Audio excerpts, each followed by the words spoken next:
Olá, sejam bem-vindos ao canal mais irresistível que Afrodite. Sou Luciana Amorim, farmacêutica especializada em estética injetável avançada. Realizo os meus atendimentos aqui em Curitiba, no Paraná, e também em São Paulo, na capital. No vídeo de hoje, nós vamos dar sequência às aulas da Pele em Perspectiva, da playlist da Pele em Perspectiva, e nós vamos falar, conforme eu havia prometido na última aula, sobre o tecido conjuntivo, os tipos de tecido conjuntivo que existem no nosso organismo, na nossa pele. Nós temos o tecido conjuntivo propriamente dito frouxo e nós temos o tecido conjuntivo propriamente dito denso. E existe também as classificações dentro do denso de modelado e não modelado, e nós vamos entender em que contexto isso se aplica, Então, o tecido conjuntivo frouxo, ele tem esse nome justamente por ele ser mais delicado, mais fluido. E por que ele é mais delicado? Ele é mais delicado porque ele tem uma quantidade maior de células e uma quantidade menor de fibras. Por isso ele se torna mais delicado.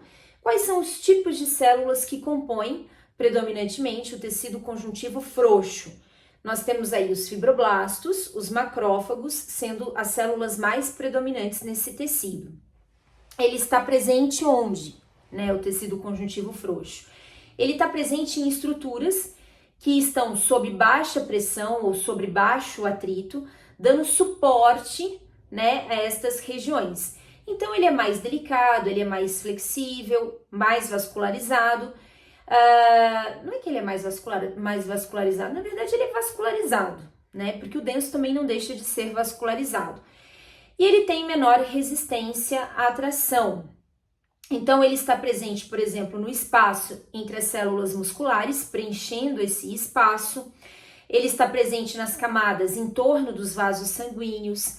Ele está presente nas papilas dérmicas, que são aquele ponto de encontro entre a derme, que é a camada média da pele ou a camada mais profunda, com a epiderme, que é a camada mais superficial. Ele está presente também na nossa hipoderme, então a nossa gordura ela é mole, e também nas nossas glândulas. E aí ele serve para dar suporte às células epiteliais da nossa epiderme. Sim, porque se ele está presente ali nas papilas dérmicas, como eu disse, a papila dérmica, ou as papilas dérmicas, são o ponto de encontro da derme com a epiderme, e a derme é o suporte da nossa epiderme. Então não é errado dizer que o tecido conjuntivo frouxo dá suporte às células epiteliais, ou seja, a nossa epiderme. Então aqui nós temos uma imagem histológica do tecido conjuntivo frouxo. Como vocês podem ver, existe uma grande quantidade de células, elas abundam aí, principalmente fibroblastos e macrófagos, se não me falha a memória, é isso mesmo. Dá para nitidamente perceber através dessa imagem a fluidez que esse tecido tem, Ele é muito fluido, porque ele tem uma grande quantidade de célula, uma grande quantidade de matriz extracelular, ele não tem muita fibra propriamente dita, porque é a fibra que causa densidade, que transmite essa ideia de resistência, como a gente vai ver logo mais adiante.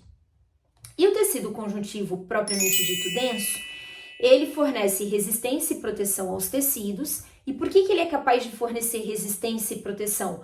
Porque ele tem uma quantidade menor de células e uma quantidade maior de fibras, o que torna ele menos flexível e mais resistente.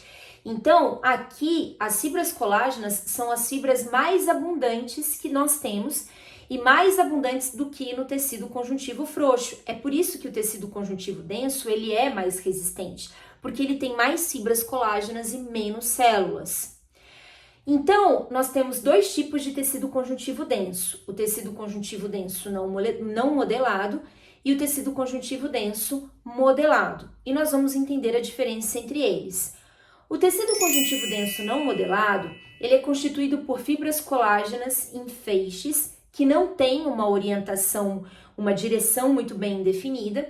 Essas fibras, elas vão formar uma trama tridimensional que fornece resistência a atrações em qualquer direção. E ele está presente na derme profunda, ou seja, na camada profunda da nossa derme.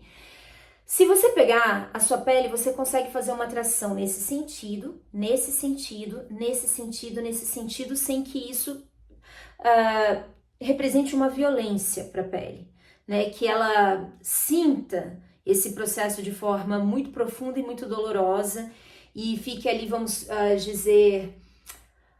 Ai, sabe quando você causa uma contusão?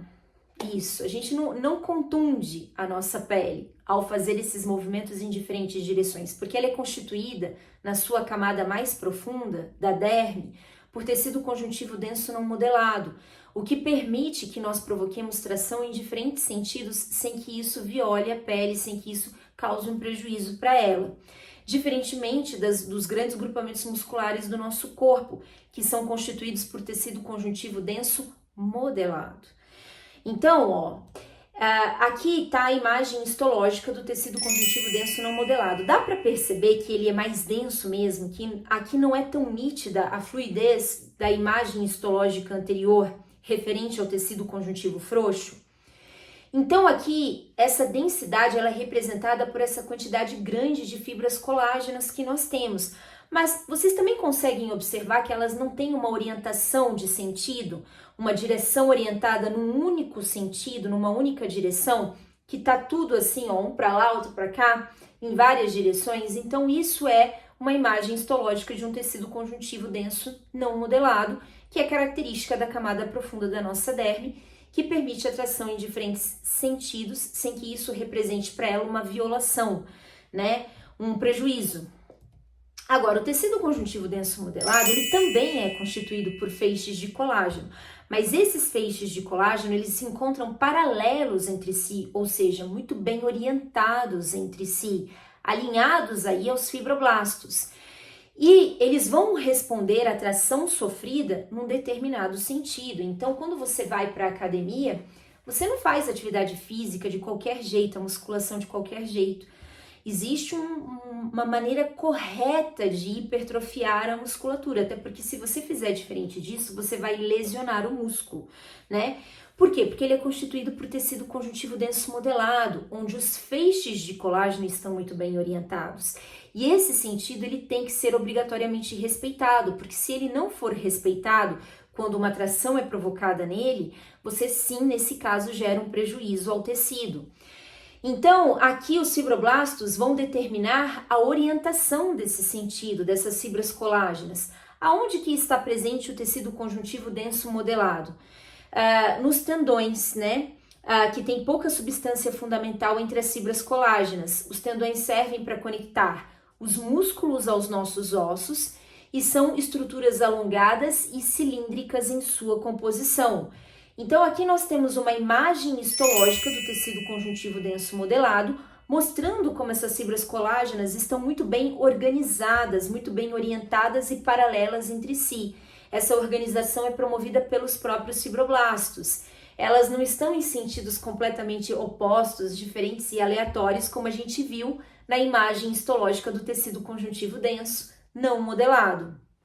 Então, é por isso que, ao promover uma atração nesse tecido, você tem que respeitar a orientação dessas fibras colágenas, porque, do contrário, você gera uma lesão no tecido. Então, basicamente, essa aula de hoje foi apenas um complemento final para a aula anterior. Eu não vou dar início a outro conteúdo nesse vídeo para que ele não fique longo demais. E aí, nos vemos então na nossa próxima aula, quando então a gente vai começar a abordar aí alguns conceitos relativos à anatomia. A anatomia da face, diga-se de passagem, porque o nosso foco aqui são os tratamentos estéticos e a utilização dos dermocosméticos. Espero que tenham gostado. Se você gostou, curta, compartilha, comenta, curta o vídeo, toque o sininho para ser notificado de mais vídeos. Beijinho, tchau, tchau!